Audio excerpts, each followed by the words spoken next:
10-minute periods. It's Okay, so it's no re-entry in first or second overtime period. 5 stops in all substitutions. If still tied at the second overtime penalty, chase the side winner. So 10-minute periods. It's an exciting Golden time goal. to be watching Subs, this no game when re-entry you're in playing first in. or There's a second lot of overtime emotion periods. in this. 5 stops on all With those substitutions, and rules, it's how do you still manage as a tied. coach And knowing yeah. there's no re-entry, Welcome back. understanding the flow of the We are game, about to what worked start in the first first Do you throw that out the window? Do you go more with overtime. emotion? There's so many things to think about right now. Oh, but not that those music players just want to thing. get back Oh, out there God. and get it going. Boy, what must be going through the minds of both players on both sides. Season on the line. Okay, the season is on the line. So here's the deal. If we score this, minus the goals in the postseason, then it is one goal that could be and the then we difference. will eventually we're gonna to punch their ticket to the semis. ECU in this their is third will be year. the Brandy quarterfinals. Fontaine in her third season. It's the first round. The mirror images Now the across semifinals the is up next. That's on the These two line. It's something proud kind of pretty programs. new this year. trying to take that next step forward, and it's through their in-state rival. And I've been on both sides of Golden Goal, but I like it. I know how the agony of defeat of it happened to me in college, but also just the sheer joy that can come from it. So it's an exciting thing. It can be incredibly harsh at times, but I think we're going to see the best of both of these teams looking to compete, playing with emotion and fire. Charlotte will have it first. What a match in this first of the quarterfinal. Not the music thing again. At least 30 minutes, maybe a little bit more, between the end of this one and the start of North Texas. All and right, South we Florida. are Here we underway go. in First of two overtime. potential overtime periods, Golden Goal rules. Now, whichever team makes a goal wins the game. Now we are still rooting for Charlotte 49ers. And now, ECU since we're in quickly chugging overtime, into the final third. if it says next goal wins, Around the edge. if whoever makes a goal wins the game,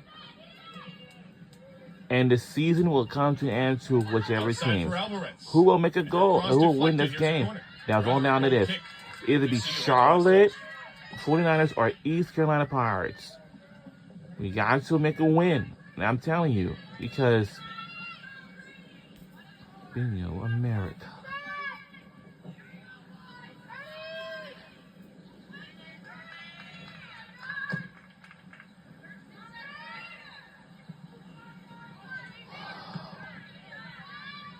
Ball it around and out. And the throw-in belongs to Charlotte.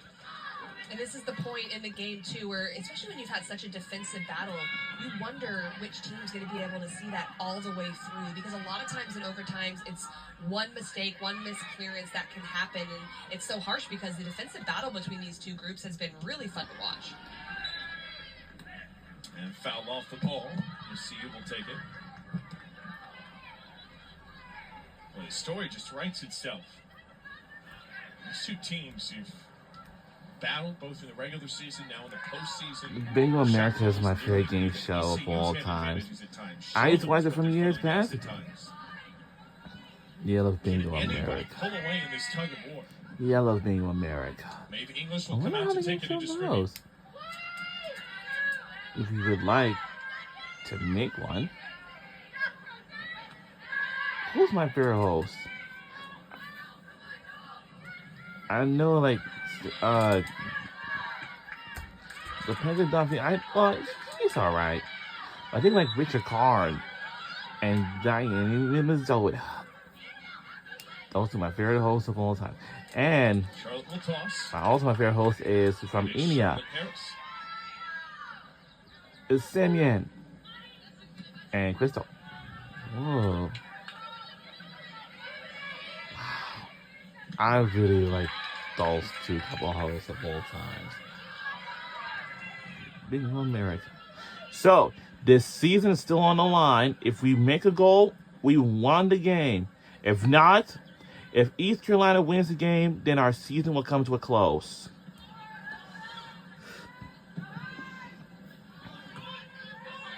And again, as expected, it is a little more end-to-end. But I tell you this is the 2024 American Women's Soccer Championship first round.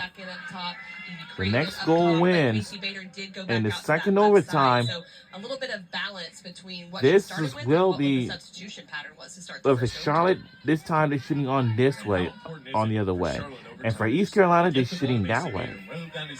And the next goal wins. I'm telling you. It's really important, and one of the things that she has shown throughout games is that even if she's not overly involved or getting a lot of chances, she can show up in a moment and be focused enough for a finish. So ECU's got to be careful and not give her that one opportunity to potentially be the difference.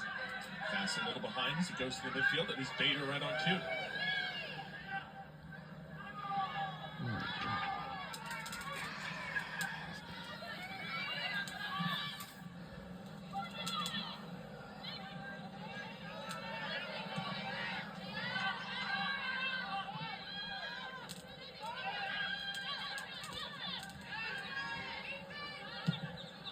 Side. Rattles around, ECU regains. You finish those things.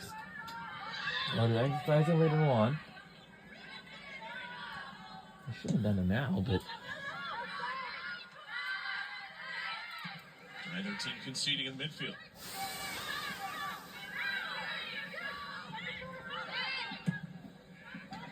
Good pass by ECU out to the edge is Alvarez, but it's too long.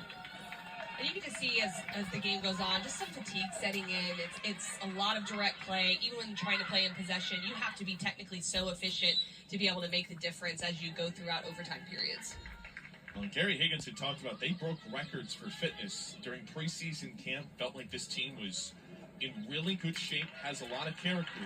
And you remember, this is an ECU team, too, that has not lost away from home this year. They're 5-0-2. They have been really good outside their own building. Charlotte, for context, 2-4-2 this season. Now, this is a true neutral site game, but still. When you bring up the fitness piece, only having a couple substitutions throughout this game, ECU, and they are showing that they can still compete. They're still covering a lot of ground and able to do that. And the thing is, you want to come into preseason fit because there's no time for catch-up. If you don't, you're right into the season, and you can't try to build your fitness during that. It slips through. Can Schnell get there? oh, She cannot. Sydney Smith, the first touch.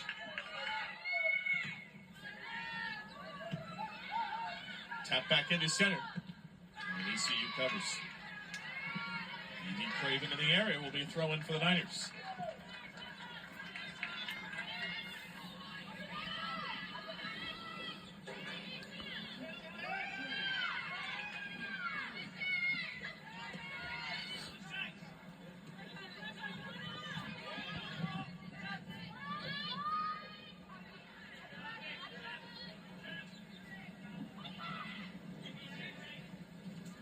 On the outside entry.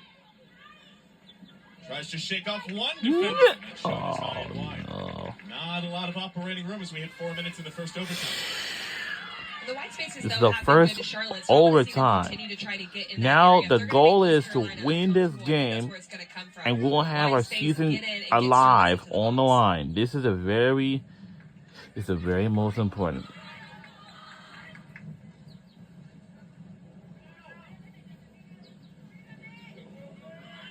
Not a ton of urgency from ECU.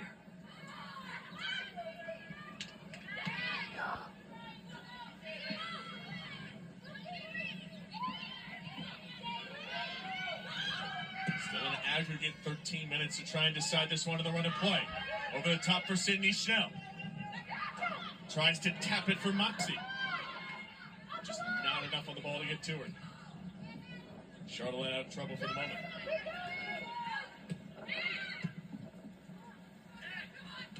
Game as close as they come in the first AAC quarterfinal. Nice move by Moxie. And Charlotte's looking to put some more numbers forward. They're getting their outside backs higher, and Georgia. that direct ball over the top can make a difference for East Carolina. I'd like to see Erica Roberts come back into the game. She has the pace to be able to go in behind, but it'll be interesting to see if Gary Higgins Athens, sticks with Georgia. his two front runners or brings in something a little bit different for a potential counterattack. Charlotte all time in Lorenzo overtime. Martin. 33-27 in 48 as a program. They're 5-4 all time in penalty kick situations. It'll be their 10th if it gets to that point, but still 12.5 minutes. Could this maybe be a run for Charlotte? Rolling back into center is Reese Black. Defers it outside. And the cross is disrupted and cleared out by East Carolina. I think something to remember, too, is that we're talking about a 3-team against a 6-team. There's not a lot of difference in this league, and that's what's really exciting about the conference, and that anyone can really win on any given day. And I love seeing that with these kind of matchups when they go down to the wire.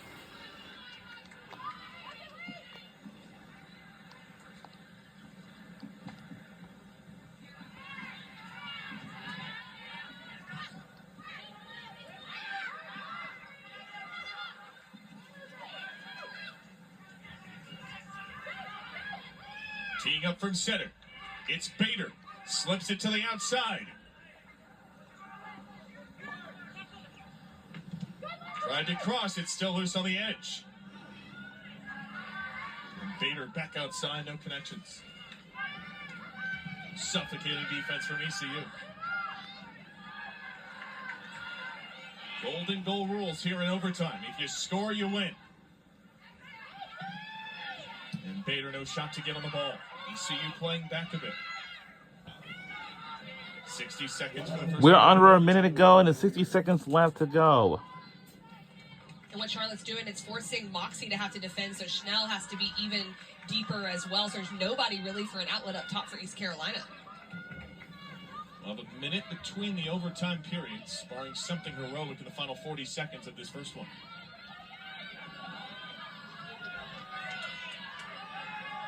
Buckle up and take a deep breath.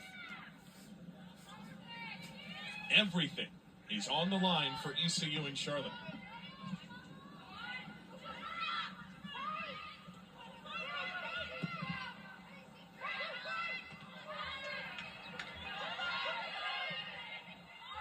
Clogged up in the midfield. Charlotte with 12 seconds. One last heave to the final third. Falls in the perfect spot, and ECU covers it up. Maeve English will crawl to it. One overtime section down, and one more to go.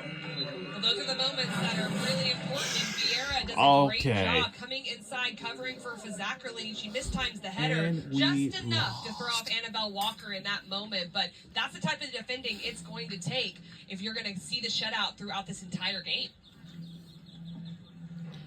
Everything on the line. Maeve English makes another play. So here we are, on to the second overtime period. Everything is on the line. Your season. You start training in August, all the way back in the semester prior. For some, this could be maybe the final match of their college careers if it doesn't go your way. Talk about pressure. It's a lot of pressure on these players to deal with, 100%. And in pressure moments, you have to know who you are.